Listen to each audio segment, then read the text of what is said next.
Bonjour tout le monde. Donc du coup, aujourd'hui, je vais te montrer la pompe. La pompe, c'est un travail intéressant au niveau des membres supérieurs. C'est-à-dire qu'on va travailler les triceps, les épaules, mais surtout les pectoraux.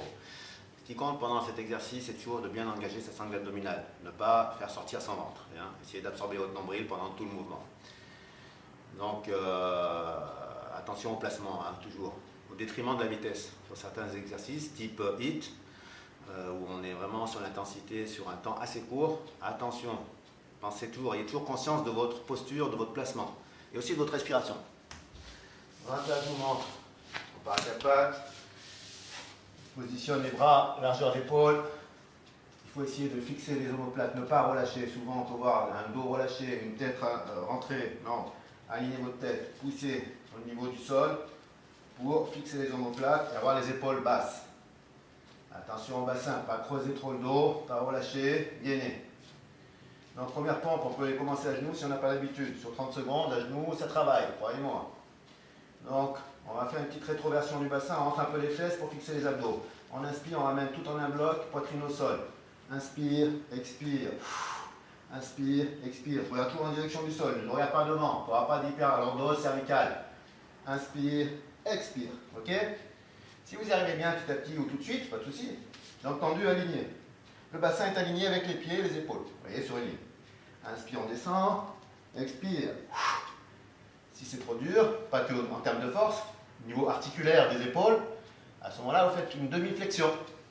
Inspire, on s'arrête là. Expire. Prenez votre temps. Le mot-clé, c'est prendre son temps. Analysez la posture. Inspire. Expire. Inspire. Expire. Trop dur, je repasse à genoux. Inspire, expire. Donc prenez votre temps sur cet exercice. Faites attention, pas de douleur, toujours pareil. On a un gros travail au niveau pectoral. Et pensez toujours à bien engager vos abdominaux.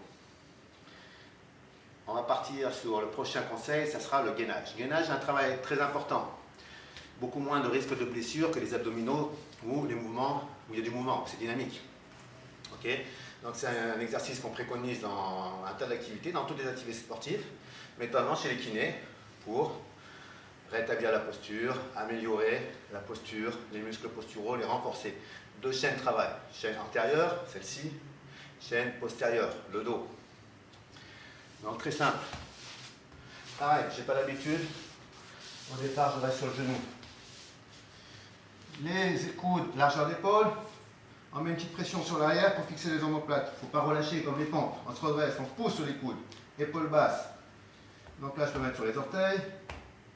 On relève le bassin, on tient. Vous pouvez aussi relever les pieds si vous avez mal au genou. Et on peut même accentuer le mouvement en faisant une rétroversion. Hop, on rentre les fesses, on serre tous les abdominaux. On engage la partie basse du ventre. Et on respire tranquillement, on attend. Deuxième solution au niveau avancé. Dans mes jambes, je suis aligné. Et on tient. En fonction de ses capacités. 10, 15, 20, 30 secondes. Pas besoin de tenir trop longtemps. On peut faire des petites répétitions. Et bien placé. Maintenez bien votre sangle abdominale. Engagez la partie basse du ventre, le transverse. Ok? Très important de maîtriser tous ces mouvements avant d'effectuer une séance avec des enchaînements de mouvements. Vous puissiez